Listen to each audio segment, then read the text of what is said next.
Hello.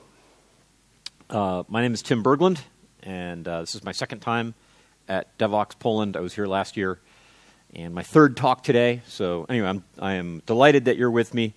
Thank you for coming. Who was in the talk I did just before lunch? Okay. All right. So you will see some slides in this talk that are the same. You have been warned. I warned you before. I've warned you now. But they are different. They really are different talks. I think I have a different emphasis in this. And if you don't know what I'm talking about, if you weren't in that last talk and you're wondering, what is this guy all about? The previous talk is, I was filling in for a colleague who kind of at the last minute couldn't make it. So there's similar talks that are sort of designed to be done at different times. And anyway, just so you know completely what to expect and you're not disappointed, that's always important to me. But let me tell you a little bit about me. My name's Tim. I live in Denver in the United States, and I work for Confluent. Confluent is a company that makes a streaming platform based on Apache Kafka, and I run the developer relations team at Confluent. So if you find a video tutorial online, probably we made that if it's a free one. If you read documentation on the Confluent website or the Apache website on Kafka or the Confluent platform, that's my team did that, so that's either you can say thank you to us or you can blame us. It's up to you. That's what we do. So our purpose is to make it easy and hopefully fun to do this stuff.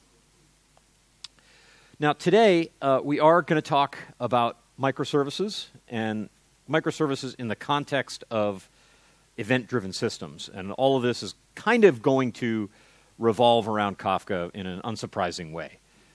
What I want to talk about, just basically to kind of lay out the outline for today, I want to just remind ourselves why we use microservices, what's good about that, and what the costs are, so the trade-offs that we make when we use microservices, how we mitigate those trade-offs, how we solve those problems, and see where Kafka fits into all that. Now, all of this is going somewhere interesting.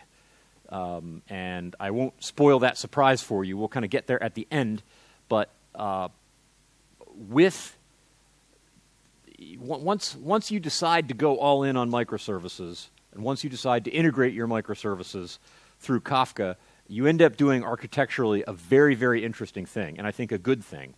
And that's really where we'll end up. And the room is small enough. If you have questions, just put your hand up. It's totally fine. That's how we do it back home. It's okay. I mean, don't interrupt me, but put your hand up, and we can just talk. That's totally cool. And if it's out of scope or it would just take too long, I'll just tell you, talk to me later, and we'll do that.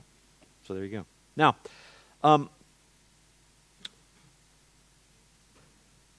why or what's a monolith? Well, it's just a regular program. And the nice thing is that monoliths are easy to think about, right? It's just one big piece of code, and there it is. Except as monoliths grow, they're actually not very easy to think about. When they get big, they become very hard to think about. You get one large application, and it grows to a size that many teams need to be working on it. And the pieces of that application often don't align with the human team structures. And the way the teams that work on it communicate might not align with the way the application is structured. In other words, they don't help us manage complexity well. Venkat's talk, which is going to be the closing talk of the day. Oh yeah, by the way, thanks for coming to the last actual session of the day with me. I appreciate that. Venkat's closing keynote is going to be about complexity. And I think we are coming to the conclusion that monoliths don't do a very good job helping us manage complexity. They themselves are also hard to change, typically. Usually, now this is a little bit of a straw man, but usually monoliths are hard to deploy, and I think the difficulty of changing them has to do with the difficulty of deploying them. So, they generally, our experience has been as applications grow, they're harder to change, they're harder to deploy, they're harder to think about. And so we got this brilliant idea that we would take the one big thing and break it up into lots of little pieces, or microservices. The idea being each service is an application that's small enough to fit into your head. Each service is easy to think about. It's easy to change. There's not too much to it. One team can easily handle the service or even a set of services. And this is a good thing. So I'm always a little ashamed of myself when I use the M word because it is such an overhyped thing that it just feels like I'm riding a hype wave by talking about microservices. But the reality is it's a thing that we're doing. It is a real architectural megatrend, and it's really valuable. I don't think that it's bad at all. The problem is to access the benefits of microservices, we have to do some fairly radical rethinking of application architectures. Suddenly, all of us become distributed systems developers. And if there's anything that you absolutely don't want to be, it's a distributed systems developer, right? What a terrible lifestyle. I mean, what if you could just write something that just ran on one server and you wrote stuff to disk? You had things in memory and you went home at 3 o'clock and you didn't think about work anymore. That'd be great. None of us do that. We're all of a sudden distributed systems developers. So what really goes wrong? Well, remember in a monolith, it's not like monoliths are unstructured, right? It's not like you're some monster who is terrible at writing code and you want things to be awful. Large programs have modules to them. They have structure. We try to do well. And when you have one module that needs to integrate with another module, it needs to pass data to that module and invoke functionality in that module. How do you do that in a monolith? It's a method call, right? There are literally microprocessor instructions to optimize that process. It's not expensive at all. You use the stack, you push stuff on the stack, you jump to a new instruction pointer value, and the code executes, right? That's a cheap thing to do. The problem, once we take our program and break it up into pieces and run them on independent computers connected over the network, the problem is reintegrating those pieces. What used to be a method call and a little bit of stack manipulation and a branch instruction is now a network call. It's now thousands, tens of thousands, maybe hundreds of thousands of times slower. Maybe millions of times slower. What a terrible idea, right? Obviously, microservices have to be very good in order to motivate us to do this. So, reintegrating microservices, once you break a module up into separate programs and run them on separate computers, there is, as I like to say, there are no good ways to integrate microservices. Or, by adding a hyphen, we can say there are no good ways to integrate microservices. Trust me, in English, that's a really funny joke. Maybe I don't know if it quite landed, but the hyphen, no good, means anyway. Talk to me later. So let's. It's great. I could think of 4 ways to do this. Right? You have these separate programs running on separate computers. How might they talk? Well, I guess people integrate things through the file system. I haven't actually heard of anybody integrating microservices through the file system, really just including this for completeness. This is kind of a common enterprise integration transport, but ideally none of you are doing this. If you are, see me later. The database. This is certainly the thing that people tried first because when you're refactoring from a monolith, you have a database and it has all your data in it, and it sure seems convenient for one service to access the data of another service. And maybe I'm not going to ask for hands because this is a shameful thing. Maybe there are people in the room doing this still, right? So what goes wrong when you do this? What goes right? Number one, it's easy. There's a database there. That's why it happens. You have one, you know how to use it. The problem is you lack the discipline to keep services from commingling. All right? The data and what the domain-driven design people call the bounded context of one service always leaks into other services when you're integrating through the database. What you really end up with when you're integrating services through the database is a very inconvenient to deploy monolith.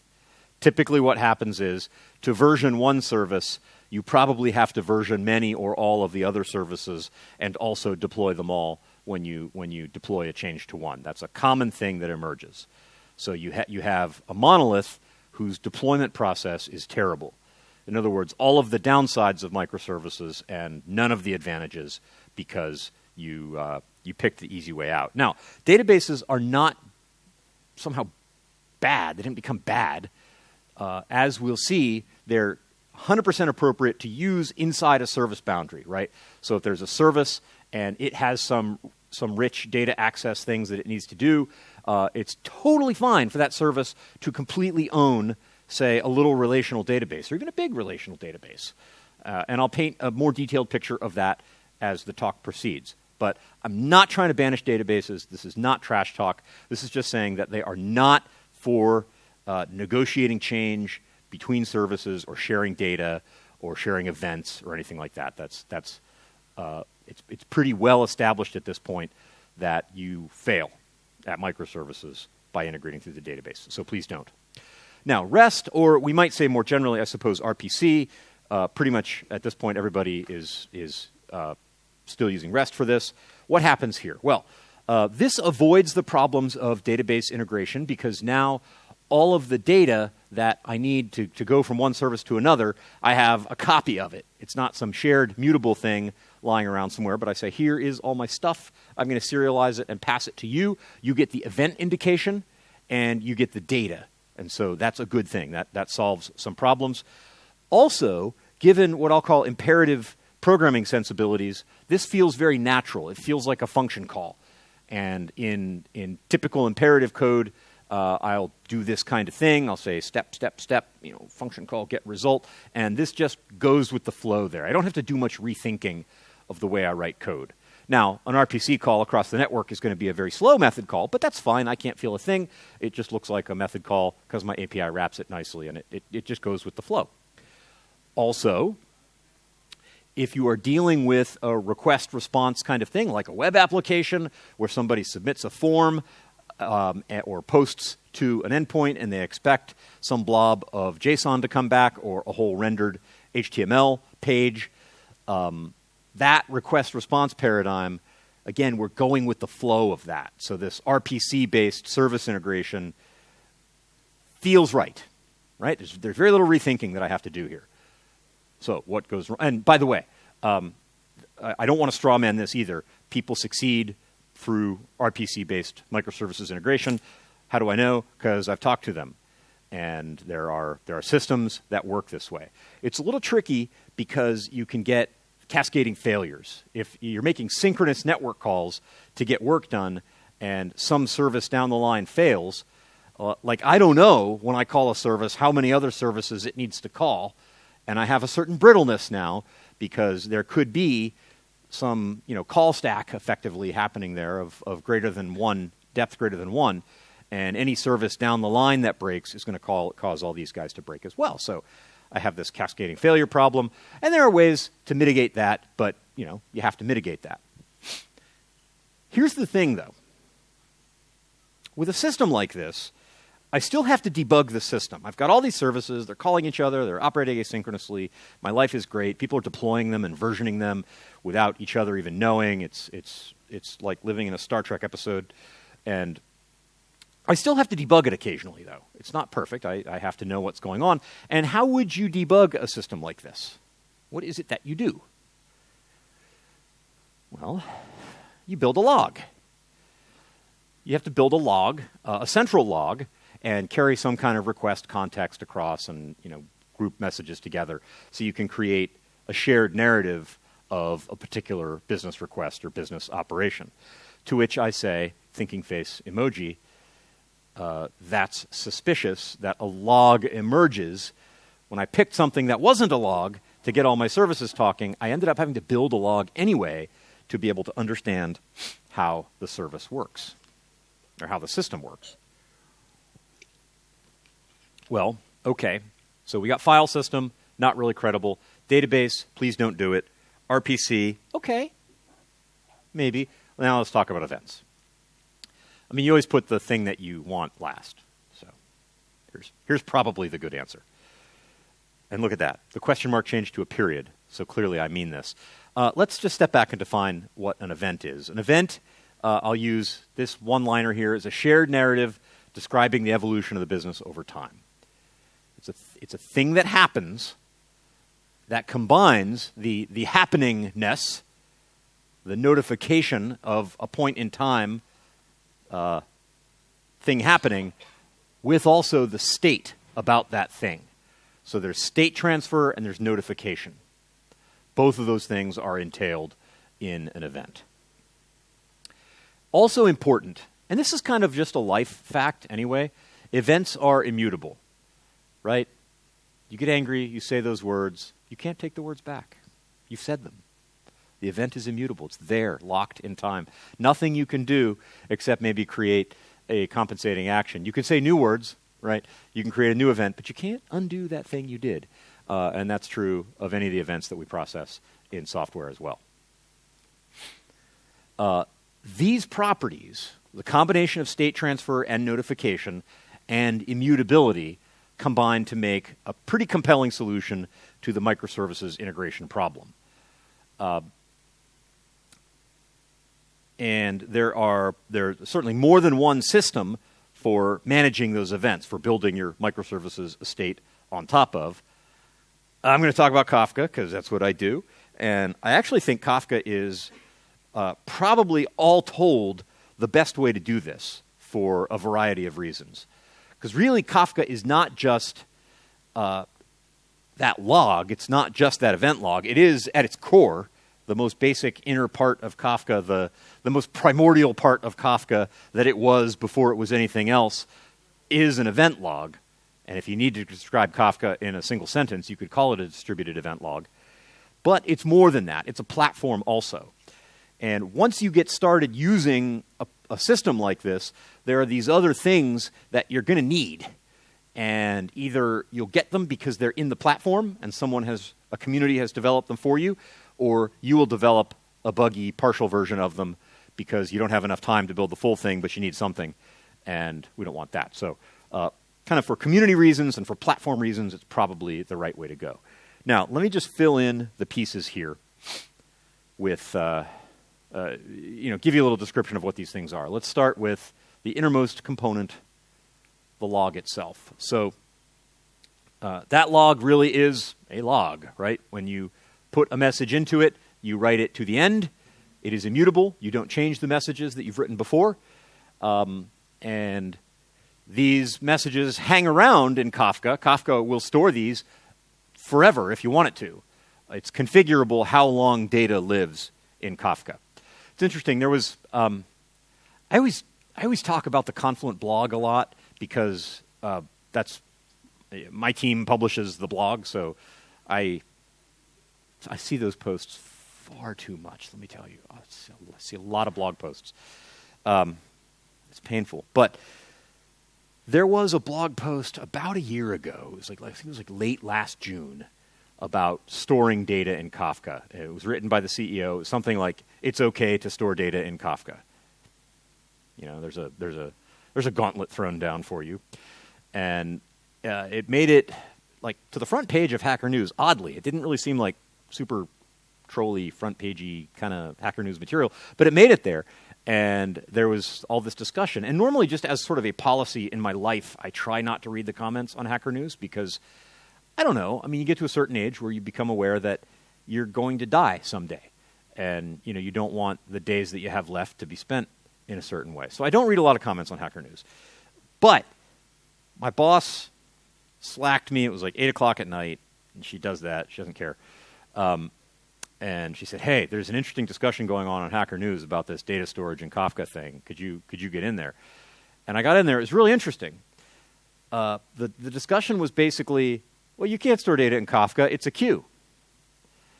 And a few of us were saying, well, you can configure how long Kafka retains the data, and the maximum is forever, and it won't ever expire the data. And so, that would seem to indicate that, yes, you can. And it's replicated. It's, these are files on disk, and they're replicated to other brokers and all this stuff. And the way the discussion proceeded was really weird because it was like a political discussion. It followed kind of the same template where everybody had a settled opinion, and they were talking, but they weren't really negotiating their opinion. It was like, well, I believe this, and I'm not going to believe otherwise. It's really strange for a thing like this. No, seriously, here's the setting, and here's the config file, and here's the value you set it to. And they would say things like, well, what if you set it wrong? Well, yeah, you got me there. So anyway, all that to say, data is persistent in Kafka. You can make it last as long as you want it to last. 7 days is the default, but it can be a long time. So these logs are persistent on disk. And the act of reading a message from a log does not make it go away, which means now we can have multiple readers. So I can have this record of events, and if you're thinking ahead a little bit, these events are going to be things produced by a microservice. Like, the orders microservice becomes aware that there's an order, and it validates the order, and it produces an event called validated order. Well, gee whiz, what do I want to do with that? Probably a lot of things. I mean, maybe I want to do fraud detection. Maybe I want to do, elite customer analysis and figure out who to send gift cards to. And maybe I want to ship orders. That might be a good thing to do with an order, right? These are all things I might want to do. But if these are written immutably in this log, I can have these multiple consumers cruising through it at whatever point they want to. So consuming a message doesn't make it go away. The bummer, of course, being this is a log, and the one way I get to access it is go to an offset. So effectively, I have one index. That's the offset number. Okay, 2 indexes. Offset number and timestamp. But, maybe there's a username field inside my message. Can I build an index on that? I cannot. All right, I can jump to a message, and then I can go forward. And those are both constant time operations. It's super fast to seek to a message. It's super fast to read the next message. And it's constant time. It doesn't depend on how many things are in the log, but this is the access pattern I have, and that is going to be limiting. So we'll have to work around that limit in a little bit. So there's this log, and actually there's logs. There's lots and lots of logs. So data is organized into topics, just like any messaging system. So when I produce a message, one of those producer applications there writes a message into Kafka, it has to identify the topic it's producing to. That topic is itself partitioned into many individual logs, and those logs can be distributed among the brokers in the system. So I could have 100 nodes in my cluster, 100 brokers, and maybe a topic has 50 partitions, and each one of those partitions is on a different broker. And, of course, replicated to at least 2 others. We're not going to store it in one place. But point being, a topic is many logs, and that stuff is spread out all over the place. Many producers can be writing into a single log, a single topic. That's fine. And many consumers can share the work of reading from a single partition. And the way consumers cooperate with the cluster to balance that work is actually pretty interesting. Kafka will try to automatically assign the partitions of a topic evenly to the consumers that are identified as a group. So if all 4 of these are your application, your one consumer application, then they're effectively running as a horizontally scaled application. And that's for free out of the box. All right, what else happens here? What we just talked about, the log, the producer, and the consumer.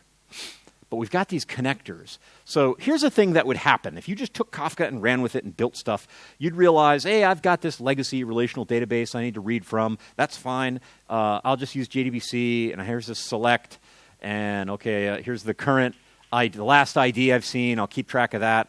And every 100 milliseconds, I'll do that select again. And if I see a bigger ID, then I'll get those back in the result set, and I'll produce them as messages into a topic, right? That'd be like the trivial database reader. Now, if you think about it, you probably think there's at least 2 layers of complexity on top of that. That's going to get nasty after that. But you could build that. You could write that code. You're smart people. It would not take you long. But then you realize, oh, wait, I need to scale that, and I need to remember the offset somewhere. And like, what happens if my process dies and it comes back up? And what about deleted records? And this afternoon worth of work would turn into a month or 2 of framework code that you hope nobody notices that you're writing. Well, that's what Kafka Connect is. Kafka Connect is a built-in part of Apache Kafka that runs as a Kafka client. So this is a separate process that runs outside the brokers, acting as a producer or a consumer, in order to ingest from external data sources or output to external data sources. And it's not just databases. It could be files. It can be S3. It can be Cassandra. It could be HDFS. Any of these things. So if you need a pluggable, declarative way of integrating Kafka with some other data source, you've got that. And this is an example of, if you ever think why Kafka and why not, some other messaging system, this is an example of one of the platform components that you either get with the platform or you'll make it, because it's got to be there. If you use this in any kind of real environment, it's a thing you're going to need. And it's a thing that Kafka, the community, has realized you need, and it has built it. All right, finally, what do we got? We got the log, we got producer, consumer, we got connectors. Let's talk briefly about a streaming engine, just in terms of our real quick Kafka overview here.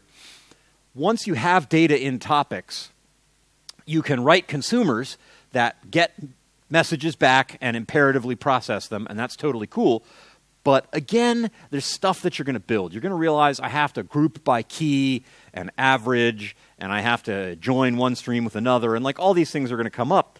So if you were in the talk this morning, I talked about KSQL, which is a SQL-like language that I can use to just write something like that. That's going to do simple fraud detection. It'll group by a key and filter by account and supports windowing and all kinds of stuff like that. It's all just kind of baked in. It's another part of the platform that you get for free.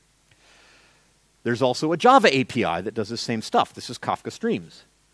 And this is really, to get a good feel for Kafka Streams, is its own 45-minute sort of talk. But you can see it's a Java API where I say, hey, here's a topic out here called caterpillars, and I'm going to tell the Streams API I want that to be a stream. Then I'm going to map each message with some transformation and then output them to a new topic. I can just do that in Java. And there's a whole bunch more of that API. It is rich to the point of being daunting for newcomers. There's a lot to it, but it's a great API. All right, so that's Kafka. It's not just a messaging system. It's a platform. It's got things like the Streams API. It's got Connect. It's got KSQL. All this stuff that, again, if you didn't have it, you'd have to build it. If somebody didn't give it to you, you'd have to make it. But let's get back to our microservices and see where we can go with this. So we have our streaming platform. We have this rather complete platform. Let's think about what would happen if we were trying to refactor our monolith to microservices on top of this. So we have these services, this very, very trivial e-commerce kind of thing. We've got orders and returns and payment and fulfillment and stock. The problem is that even though we don't want to use a shared database, we have to grapple with the fact that these services most definitely need to share data. Okay? Maybe you have a stock service that would seem to own the catalog data, but of course orders needs to know about that. And that would suggest that orders needs to make a synchronous call out to the stock service to get something back, and that's going to affect the latency of the order service. And orders kind of need to know who customers are, and shipment needs to know about catalog and customers, and everybody kind of needs a little bit of everybody else's stuff. That whole idea of taking our application and breaking it up into these little services doesn't get us out of the fact that those services need to know each other's state.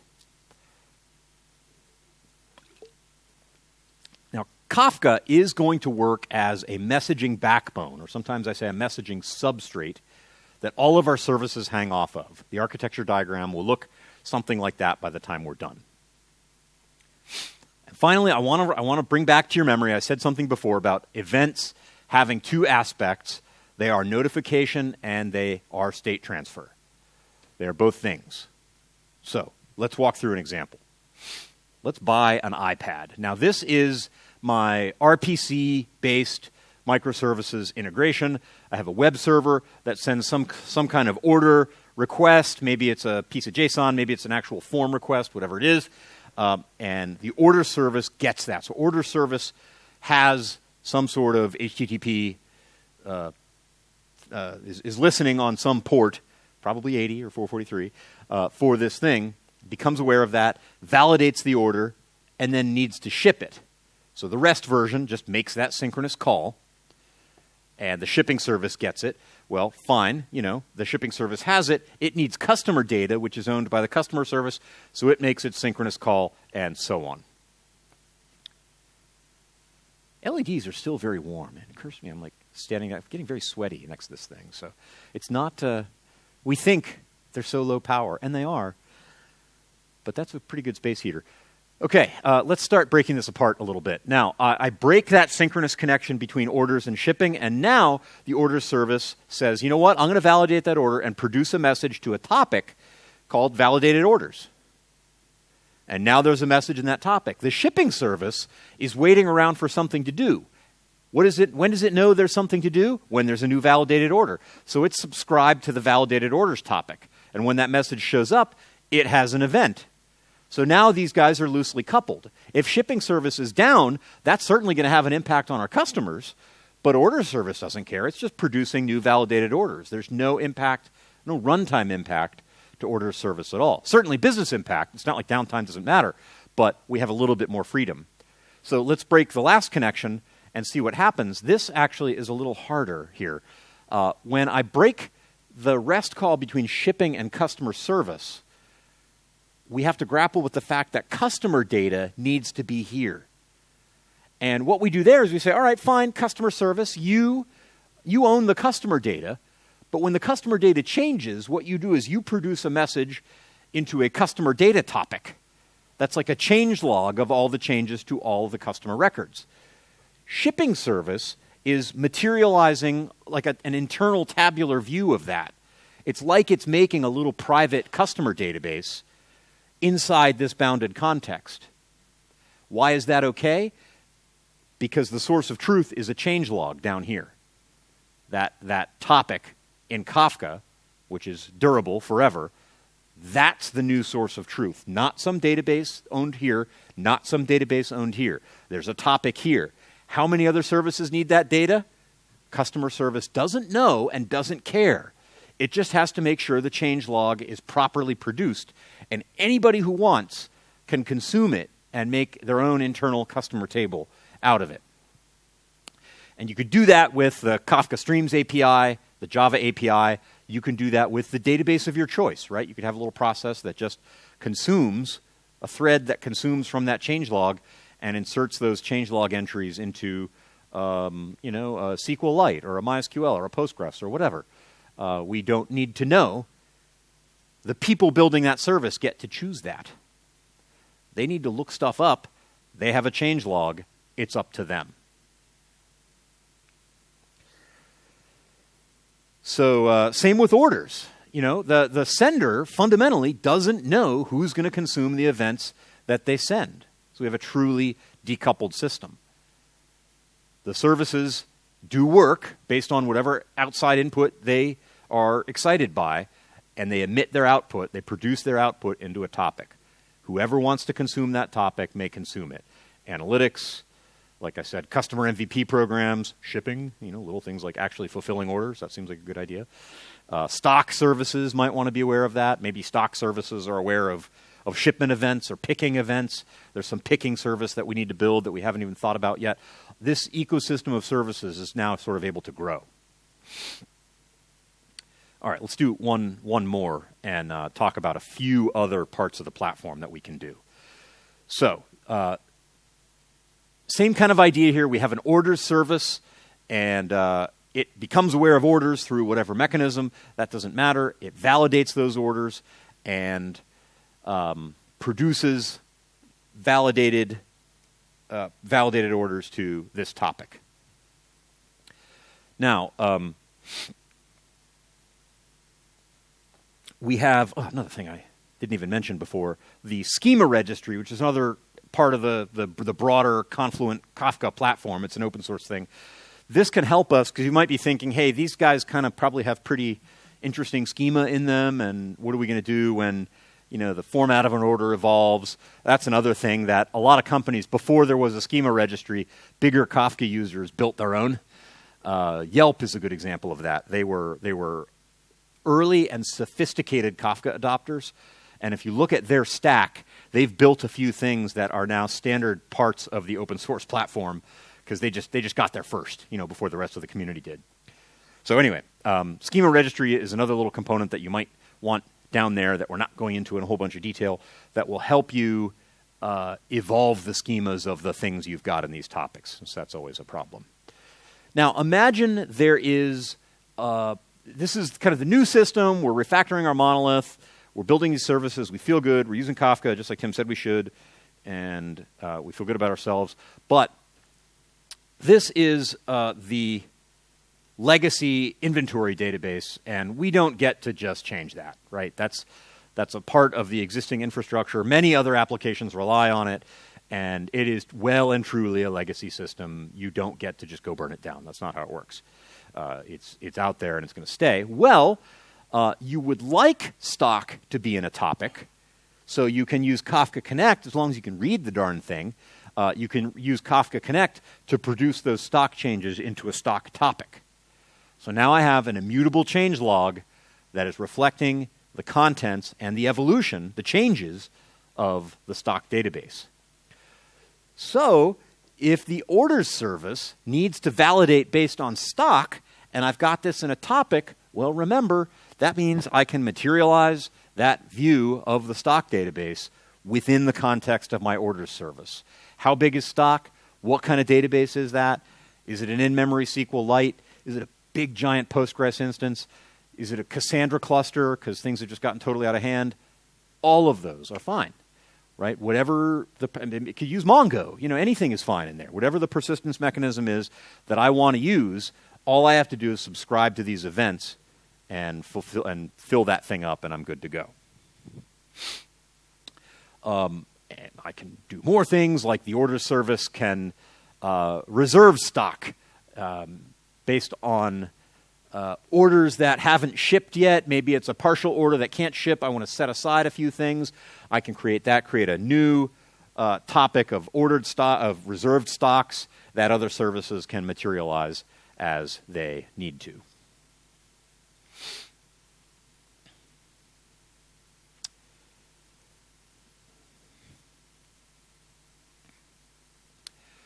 And here showing stock minus reserve stock, I could make an internal database out of that the order service could use. So the whole thing ends up looking something. Oh, question.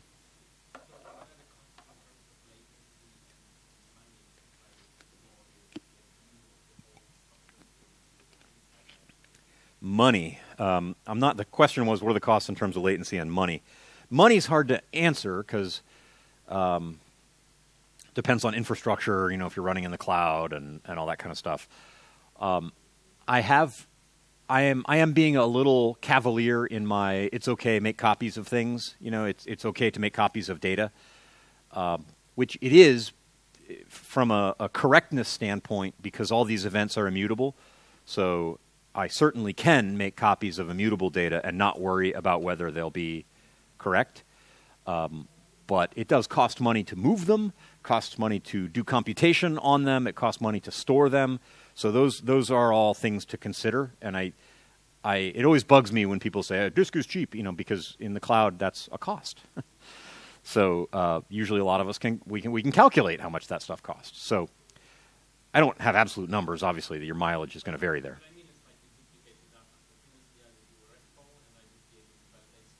Yes.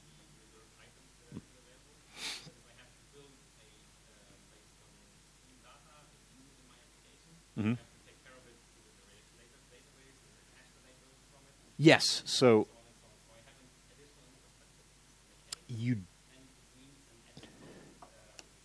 I understand the question. The additional infrastructure that you have to maintain is probably one of two things. It's probably either an actual database, like a little sidecar kind of thing, an actual relational database with its own storage. More likely, it is a Kafka Streams K-table, where the Kafka Streams API is really handling the infrastructure for you and materializing that table into an in-memory view on which you can do very low-cost key lookups. The key lookup's performance of a hash table.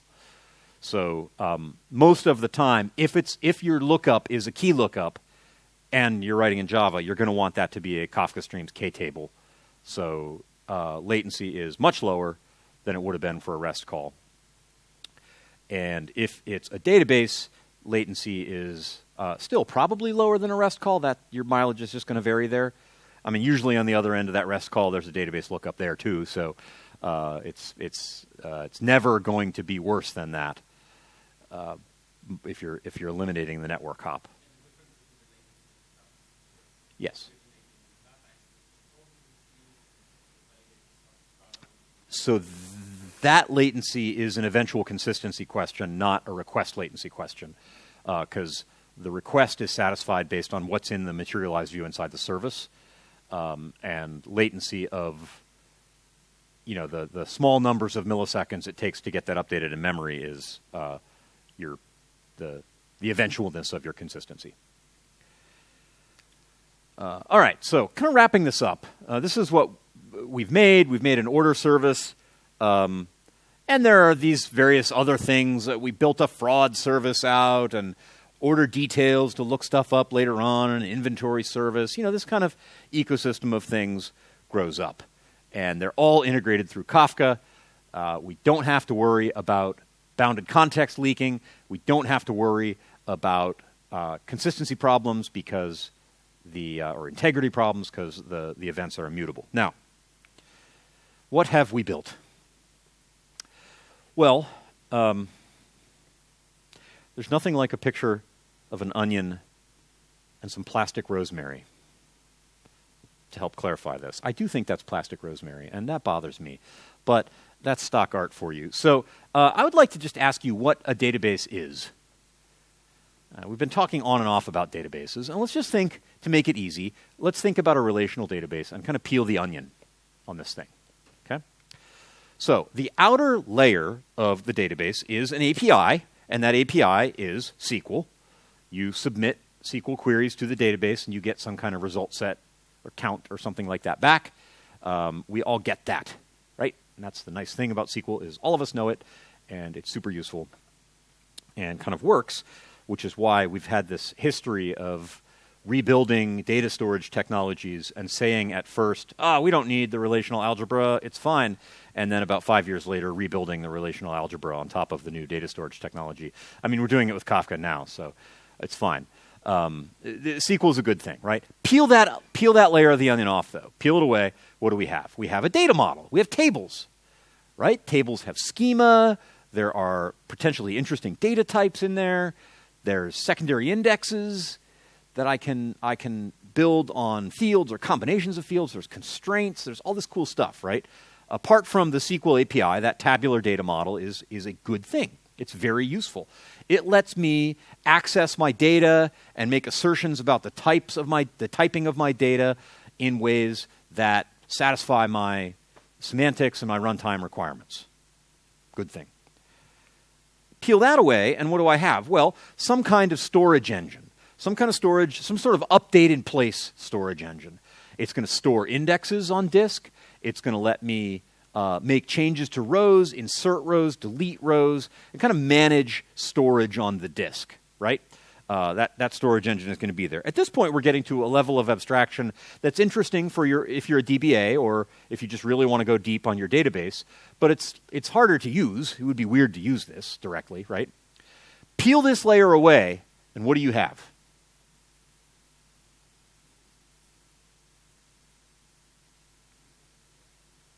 Yeah. You have a log. You have a log, and it doesn't even matter if it's a relational database. Pick your kind of database and look through the write path, and the first thing that happens is mutations get written to a log.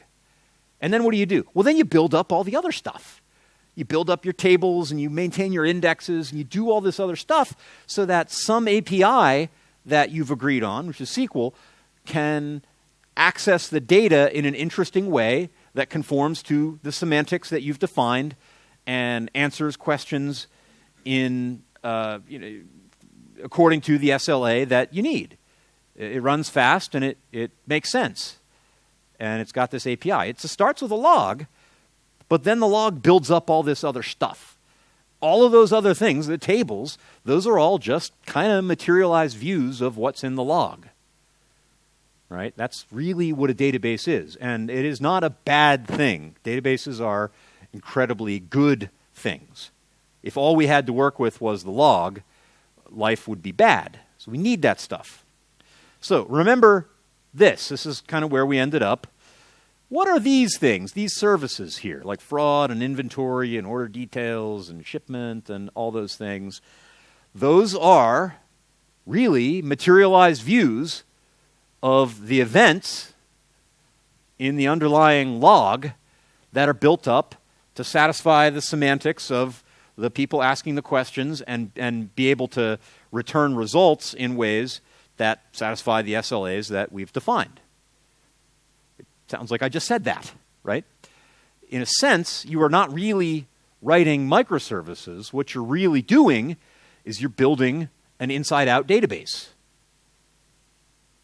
Each service is kind of analogous to a table in a database. And Kafka and Kafka platform and these various open source Confluent components I've been talking about, this whole thing is the commit log and the stuff, platform stuff around that commit log that you're going to need. So you're not really writing microservices, you're building an inside-out database, and I think that is probably the right idea. That's probably the right way to build systems. You know, we start off with microservices being cool and seeming like a good idea and seeming to solve some problems, then you're like, wait, actually they create a lot of problems. And then you get this idea into your head and you think, no, this is actually quite elegant. You're building a big, giant database. Pretty neat. So, thank you.